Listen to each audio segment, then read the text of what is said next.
ถ้าเราจะสร้างอาคารสักหลังหนึ่งที่มันแบบสามารถเชื่อมโยงบริบทเข้ากับตัวอาคารเราได้เนี่ยเราจะเริ่มต้นด้วยอะไรนะฮะ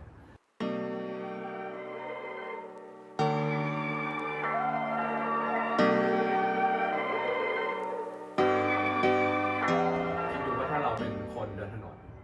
เราเป็นคนที่รถติดเราเป็นคนที่อยู่บน BTS เนี่ยเราจะมีความรู้สึกยังไงต่อสถาปัตยกรรมชิ้นนี้บ้างนะฮะอย่างคนที่รถติดเนี่ยสมมุติว่าคุณติดอยู่ที่มุม 45 องศาพอดีของอาคารคุณก็จะเห็นเป็นรูปที่ผมตั้งใจใส่เข้าไปก็คือรูปของเมืองเก่านะครับจากอีกมุมหนึ่งคุณก็จะเห็นรูปของเมืองใหม่แต่ถ้าคุณผ่านมาประมาณ 50 หรือแม้กระทั่ง 45 องศานิดๆเนี่ยแล้วมันก็จะกลายเป็น abstract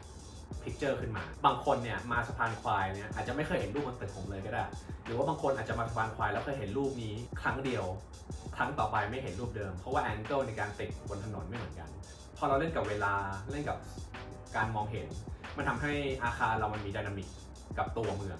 ตอนที่ตึกแถว11ห้องเนี่ยถูกรื้อถอนออกไปเพื่อที่ว่าจะถูกปรับปรุงเป็นอาคารนะฮะผมก็ไปเดินดู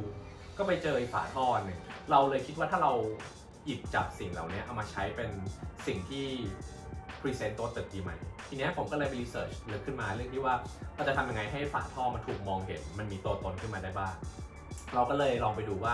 ศิลปะสมัยก่อนที่ว่าเรียกว่าเลนติคูราเนี่ยคือมันคือคล้ายๆกับ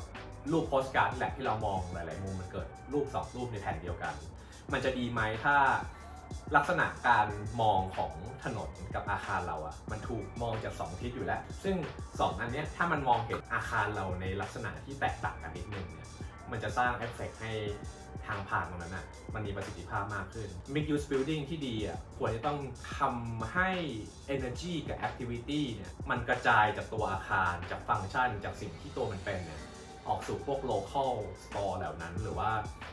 ย่านแถวนั้นได้หมายถึงว่าเราจะไม่ bring energy ให้แค่ตัวตึกเราเท่านั้นเราต้อง bring energy ให้กับ street เส้นนั้นด้วยนะครับทำยังไงให้คนพูดถึงให้คนจดจำได้มากขึ้น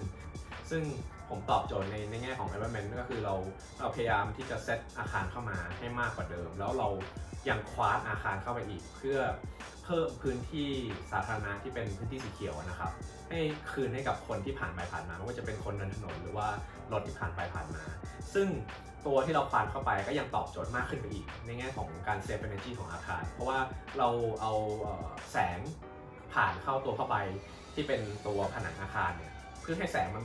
เข้าไปในลักษณะที่พอดีผ้าใบมันมีคุณสมบัติในการป้องกันแสงแดดในระดับหนึ่งแล้วก็ให้แสงแดดผ่านได้ในระดับหนึ่งส่วนเรื่องของเศรษฐกิจเนี่ยเราอยากให้อย่างที่ผมบอกไปครับอยากให้อาคารเราเนี่ยคนที่มาที่เนี่ยมันรู้สึกถึงร้านลองที่มันอยู่รอบๆอะครับตัวอาคารของเราอะแล้วอยากให้มันเป็น destination ที่อยู่ในลิสต์ของเขาด้วยเวลาใครมาเยี่ยมชมหรือว่า user เข้ามาใช้นะฮะอันนี้คือสิ่งที่สำคัญของการ Mixed Use Building นะครับ